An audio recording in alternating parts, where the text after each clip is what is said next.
هي مو مراوغات أبدا، هي إهانة بحق الدفاع، بحق لاعبين الخصم، بحق المدرب، بحق الخطة اللي حطها المدرب لإيقاف الأسطورة ليو ميسي.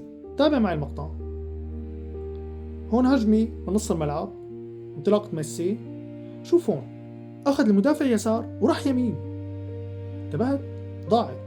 هون أخذ مارسيلو يسار وراح يمين. لغة الجسد ميسي مرعبة. هون لمسة وحدة للكرة تخلص المدافع.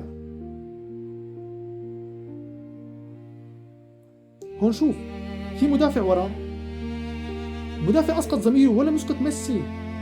شوف هون لمسة اليمين وراح يسار، تحس ميسي بيلعب اكس 2 سرعة.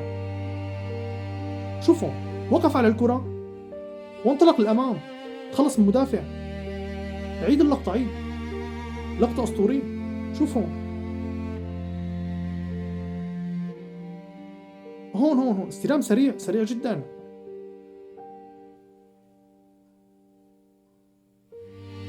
هون شوف استلم الكرة اليسار لأنه شاف المدافع تقدم للأمام. شوف 3 مدافعين خلفه. هون الهدف الأسطوري، الهدف المارادوني ضد ختافي. شوف هون انتبه لرقم 9، ناطر من ميسي اسيست، ما أعطاه وسجل الهدف.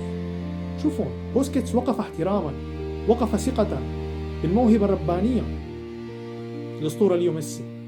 هذا الهدف إهانة لتاريخ ريال مدريد، إهانة لمورينيو، إهانة للاعبين.